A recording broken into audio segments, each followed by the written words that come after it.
TNN TV کی بین الاقوامی خبروں کے ساتھ میں ہوں بشرا خان۔ کینیڈا کے شہر ٹورانٹو میں مسلم مخالف 3 نفرت انگیز واقعات میں ملوث 28 سالہ شخص کو پولیس نے گرفتار کر لیا۔ مزید احوال اس رپورٹ میں۔ کینیڈا کے شہر ٹورانٹو میں مسلم مخالف 3 نفرت انگیز واقعات میں ملوث 28 سالہ شخص کو پولیس نے گرفتار کر لیا۔ پولیس کا کہنا ہے کہ ٹورانٹو کے شہری چینڈلر مارشل کو ان واقعات میں درجن بھر مقدمات کا سامنا ہے، جن میں اسے ایک ٹیکسی ڈرائیور اور ایک باحجاب خاتون پر نامعلوم مادہ چھڑکتے ہوئے دیکھا گیا اور ٹورانٹو کی ایک مسجد میں نمازیوں پر پتھر اور موٹر سائیکل کی زنجیر سے حملہ کیا گیا۔ ہفتے کو صبح چینڈلر مارشل مبینہ طور پر مسجد کے قریب پہنچا اور نمازیوں سے جھگڑا شروع کر دیا۔ اس نے نمازیوں پر پتھر پھینکنا اور ان کے خلاف توہین آمیز نعرے لگائے۔ بعد ازاں اس نے مبینہ طور پر ایک نمازی پر بائک کی زنجیر سے حملہ کیا۔ متاثرہ شخص کو معمولی چوٹیں آئیں۔ مسجد کے باہر اجتماعات پر حملے کے بعد جاری ہونے والے ایک بیان میں national council of Canadian Muslims نے واقعے کی تفصیلات شیئر کی۔ NCCM نے ایکس پر شیئر کیے گئے بیان میں کہا کہ آج صبح فجر کی نماز کے وقت ٹورانٹو اسلامک سینٹر پر ایک شخص نے حملہ کیا جو خود کو اسرائیلی کہہ رہا تھا۔ اس نے وہاں موجود مسلمانوں کو تکلیف پہنچائی اور مسلمانوں کو دہشت گرد قرار دیا۔ NCCM نے مزید کہا کہ اس شخص نے نمازیوں پر حملہ کیا، اس نے ایک بھاری پتھر پھینکا اور کھڑکیوں پر لاتیں ماری۔ بیان میں بتایا گیا کہ وہ ٹورانٹو پولیس کے ساتھ رابطے میں ہیں اور تینوں واقعات کو اشتعال انگیز اور اسلامو فوبیا پر مبنی قرار دیا۔ جس اسلامک سینٹر کے باہر یہ حملہ ہوا، انہوں نے ایک بیان میں کہا کہ ہم یہ واضح کرنا چاہتے ہیں کہ ہمیں ڈرایا نہیں جا سکتا۔ ہماری پہلی ترجیح نمازیوں کی حفاظت کو یقینی بنانا ہے۔ ہمیں اسلامو فوبیا سمیت ہر قسم کی نفرت سے لڑنے کے لیے طویل مدتی تبدیلیوں کی ضرورت ہے۔ دریں اثنا پولیس نے چینڈلر مارشل کے ہاتھوں پیش آنے والے دیگر 2 واقعات کی تفصیلات بھی شیئر کی۔ گرفتاری کے چند گھنٹے بعد ٹورانٹو کی میئر اولیویا چاؤ نے ایک بیان میں کہا کہ اسلامو فوبیا اور پرتشدد واقعات ناقابل قبول ہیں۔ اولیویا چاؤ نے ایکس پر شیئر کیے گئے بیان میں کہا کہ Toronto Islamic centre and community services ہم سے ہر قسم کی نفرت انگیزی کے خلاف ایک ساتھ کھڑے ہونے کا مطالبہ کرتی ہے۔ آئیے ان کی اپیل پر دھیان دیں۔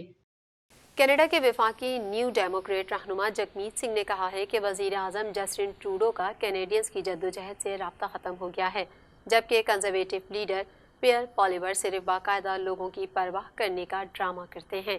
مزید تفصیلات اس رپورٹ میں۔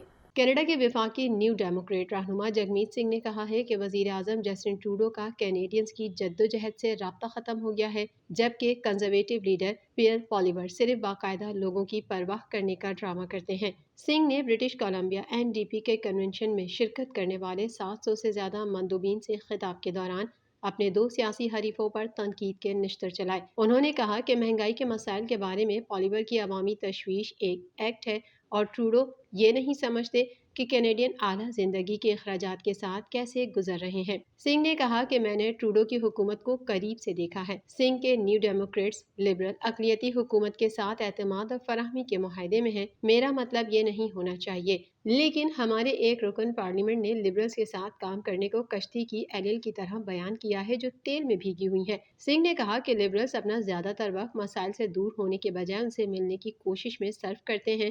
سنگھ نے کہا کہ ان کے نیو ڈیموکریٹس لبرل حکومت پر زور دے رہے ہیں کہ وہ اس سال تمام کینیڈینوں کے لیے ڈینٹل کیئر کوریج پروگرام لائے اور ہر ایک کے لیے نسخے کے اخراجات کو پورا کرنے کے لیے ایک عالمگیر فارما کیئر پروگرام کے لیے جدوجہد جاری رکھیں گے۔ جگمیت سنگھ کا کہنا تھا کہ میں آپ سے وعدہ کر سکتا ہوں کہ ہم لوگوں کے لیے بہترین نتائج حاصل کرنے کے لیے آخری دم تک لڑتے رہیں گے، جب تک کہ اس اقلیتی حکومت میں ہمارے پاس اقتدار کا یہ مقام ہے۔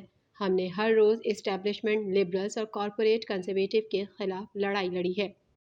ٹورانٹو سٹی نے اس موسم سے پہلے ہی وارمنگ سینٹرز کھول دیے ہیں، جس کی توقع ہے کہ اس موسم میں شہر میں موسم اب تک کا سب سے سرد ہوگا۔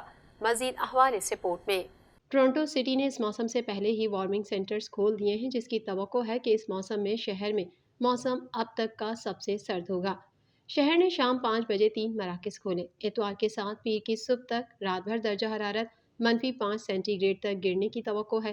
ہوا کے ساتھ یہ -8 کے قریب محسوس ہوگا۔ جب درجہ حرارت -5 سینٹی گریڈ تک پہنچ جاتا ہے یا جب ماحولیات کینیڈا سے موسم سرما کے موسم کی وارننگ جاری کی جاتی ہے تو شہر اپنے وارمنگ مراکز کو فعال کرتا ہے۔ شہری انتظامیہ کی جانب سے کہا گیا ہے کہ مراکز میں سے ہر ایک واک ان کو قبول کرتا ہے اور آرام کرنے کی جگہیں، کھانے، واش رومز اور ہنگامی پناہ گاہوں کو حوالہ فراہم کرتا ہے۔ شہر کا کہنا ہے کہ اگر کسی مقام کی گنجائش ہے تو ان کا مقصد کسی دوسرے مرکز کو نقل و حمل فراہم کرنا ہوگا جس کے پاس جگہ دستیاب ہے۔ واضح رہے کہ ہفتے کے پہلے نصف تک آنٹیریو کی ہوا میں موسم خزاں کی سردی برقرار رہے گی، کیونکہ ہائی پریشر کا ٹھنڈا مرکز خطے پر اپنا اثر و رسوخ بڑھاتا ہے۔ یہ سیٹ اپ منگل کو کچھ سرد موسم کا باعث بنے گا، کیونکہ ایک نظام عظیم جھیلوں کے قریب پہنچتا ہے۔ ماہرین کا کہنا ہے کہ اگر آپ نے ابھی تک اپنے موسم سرما کے ٹائر نہیں لگائے ہیں تو آپ کو آگے کچھ مشکل سفری حالات کا سامنا کرنا پڑ سکتا ہے۔ ماہرین موسمیات کا کہنا ہے کہ اس سسٹم کے ساتھ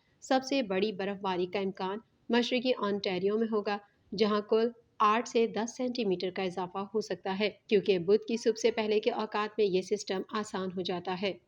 اسرائیلی فوج نے دعویٰ کیا ہے کہ اس نے غزہ کی پٹی میں الشفا اسپتال کے نیچے 55 میٹر لمبی سرنگ تلاش کر لی ہے۔ اپنے دعوے کو ثابت کرنے کے لیے اس نے سرنگ کی ویڈیو بھی شیئر کی ہے۔ مزید تفصیلات اس رپورٹ میں۔ اسرائیلی فوج نے دعویٰ کیا ہے کہ اس نے غزہ کی پٹی میں شفا اسپتال کے نیچے 55 میٹر لمبی سرنگ تلاش کر لی ہے۔ اپنے دعوے کو ثابت کرنے کے لیے اس نے سرنگ کی ویڈیو بھی شیئر کی ہے۔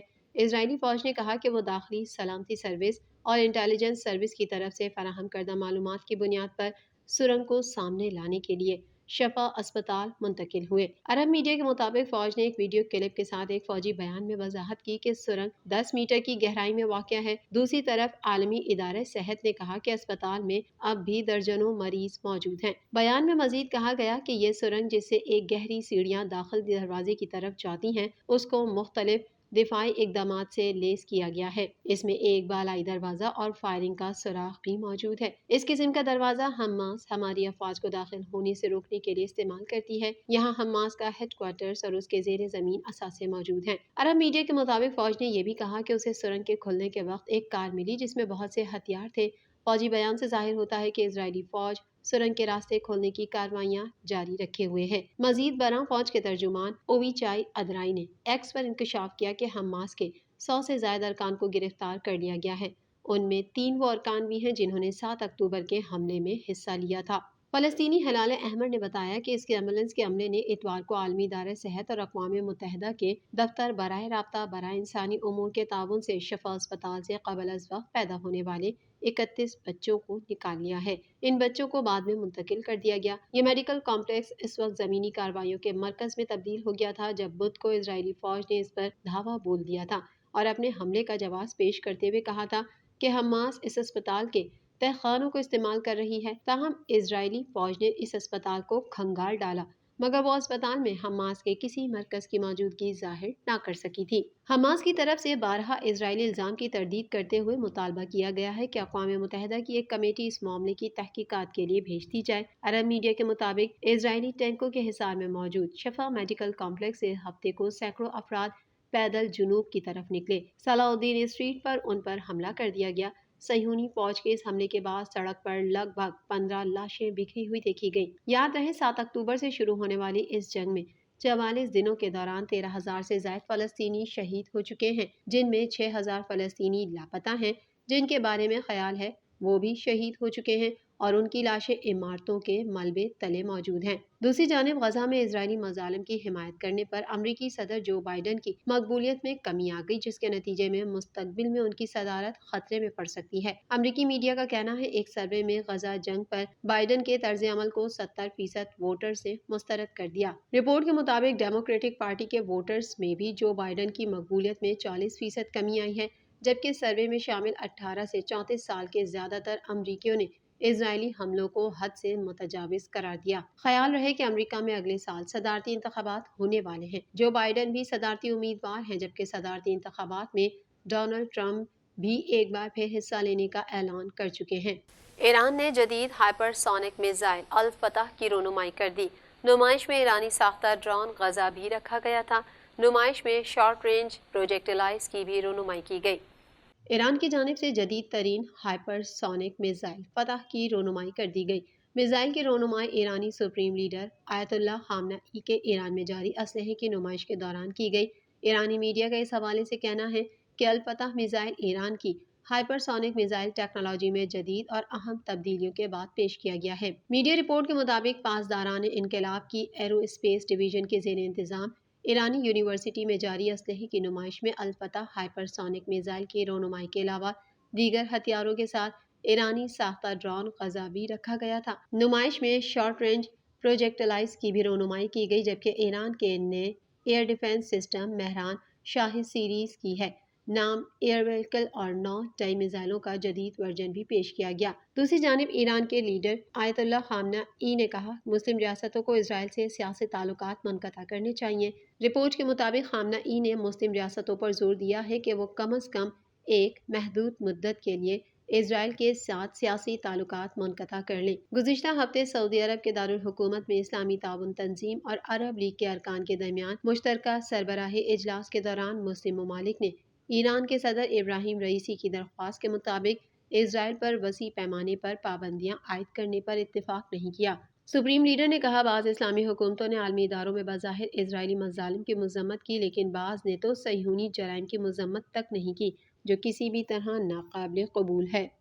TNN ٹی وی کے نیوز بلیٹن میں فی الحال اتنا ہی۔ مزید خبروں اور اپڈیٹس کے لیے دیکھتے رہیے TNN TV۔